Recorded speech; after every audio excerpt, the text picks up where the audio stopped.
Appreciate everybody coming. Exciting day today. A lot of action.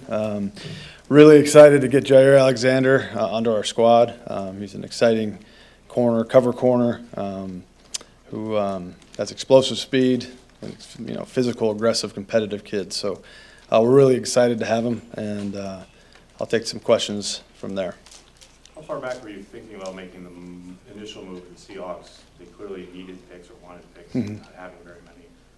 Was this one of those scenarios you were talking about on Monday when you said the call started a week ago, mapped everything out, you played through scenarios? Yeah, I think you think about a lot of those things. I don't know if how you have it mapped out to move that far back, then come back up.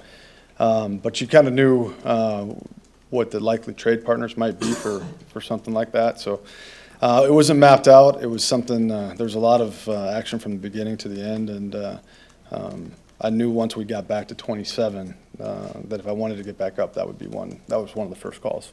Were you thinking about selecting him at 14 when you were on the clock? He was in consideration, absolutely. When we got to 14, we had a kind of a number of players that we felt were similar value, and that's what was one of the decisions to move back. What, your quarterback turns 35 this year. What made it worthwhile to give up a third rounder now for a higher pick next year? I thought the ability to get a first-round pick in next year's draft was something that wasn't something that I think that we started out thinking about, trying to acquire, but it was just too good to pass up, quite frankly. Those first-round picks don't come around very often, and we just thought it was in our best interest to do that. We were going to get the same value player, in my mind, once that trade came up. So, Brian, when you moved back to 27, you weren't sure you were getting back up into... I felt confident we could, but it's the draft's one of those things you can't predict it. So, but I felt confident we could. There was nothing set at that time. So.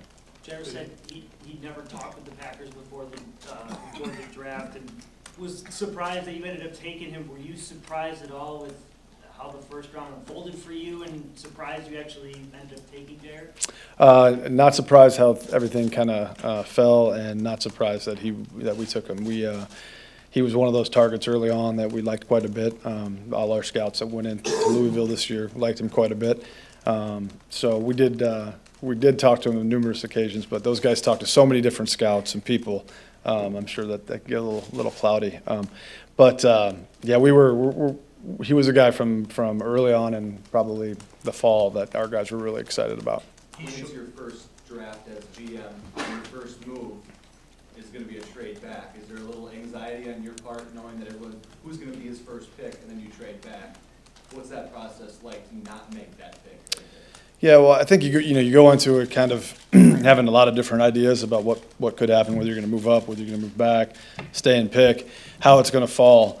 How it fell kind of determined that option. Like as it fell, and then you had a certain amount of players you thought were equal value, and you thought you could move back and still get a similar type player. That's kind of how that happened. So just thought when we had that opportunity to move back and gain that first round pick for next year, I thought that was the best interest for us, and then it felt pretty confident about getting back up. He showed us some of the corners that you brought in the past. When you watch the film, what are the things that he does to kind of compensate? Yeah, he's 197, 200 pounds. He's very physical, very aggressive. When you have a corner that lacks great height like that, sometimes you start to, is he just a nickel? Can he play inside, play outside? I think all of our staff, not only in personnel staff, but our coaching staff, felt really good about him playing inside and outside. He's a dynamic, explosive athlete. So we felt really good about kind of making, and he was kind of right on the Mendoza line. So. Brian, I know you don't want to obviously tip your hand, but one pick right now on Friday, 10 on Saturday. Is it a safe bet you're not done trading and moving around the board here? You never can predict it. I think the way that our board looks right now, I would assume we would move around a little bit. We have a lot of picks, and there's areas of the board that we feel really good about. So I would assume we would. When you were on that pick and New Orleans called, were you getting other calls, and did they just kind of blow you away with what they said? We were getting calls throughout the day from the time it started. So we were fielding calls. Even when the first 4 or 5 picks were going on, we were fielding calls, moving up, moving back. Obviously, there was a ton of calls this week. A lot of these things are kind of, discussed throughout the week about, hey, if this happens, if this happens. So a lot of calls. It was pretty exciting. I think our guys did a great job on the phone, kind of getting the information to me so that I could kind of, make the decisions that I had to make. Yeah, I mean, it was, I think, this was a fun day. I think, we helped the Packers, and we're excited for tomorrow and Saturday. Were you able to leverage two teams wanting that pick, or did they just call and say, this is what you got, and you have to think about it? Yeah, like I said, I wouldn't use the word leverage, but we had a lot of things going on, so. Brian, how hard would you say you tried to move up? We were in a lot of discussions moving up. For me, moving up was all dependent on who was there, and as kind of the way it fell, we got to a certain point where then we were out of moving up, but early on we were in it quite a bit. But as it fell, once certain players were off the board, then we were decided we were going to stick and pick, or we're going to move back. Jair kind of indicated that he didn't feel he was healthy at all last year, even when he did play. Mhm.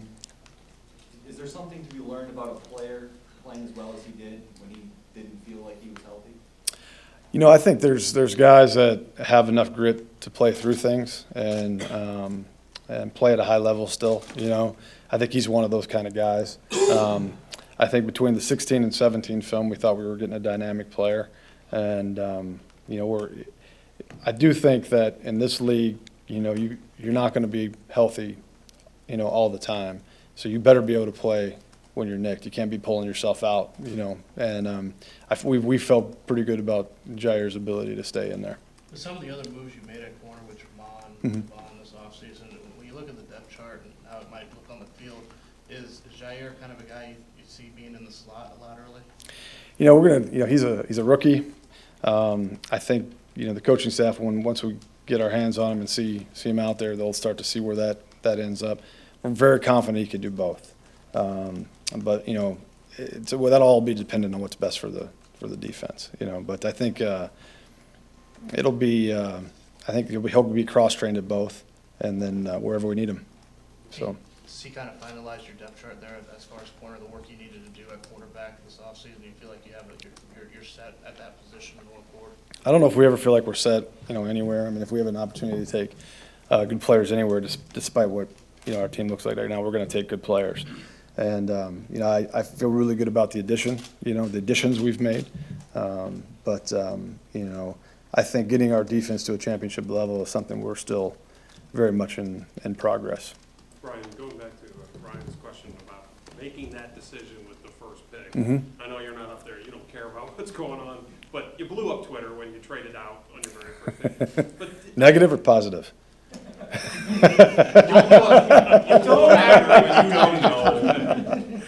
But it had to take some guts to do that, right? I mean, did you have to check internally? Okay, I think I touched on it when I was up here last time about you go through all these scenarios. Okay, if this happens, like what could happen. So I felt really prepared as the draft fell. Like we went through these scenarios. Okay, if this happens, this is an opportunity. And so when we were sitting there, when that opportunity presented itself, we had gone through it. I felt really good about it, and there was no hesitation in it. I mean, you work in this business a long time, and you're on the clock, and this is the first time you could pick a player. So certainly, that's in your mind. But at the same time, this was something that we had prepared for, and then it was about as soon as I hung up the phone, as soon as they told us it was done, we were off the clock.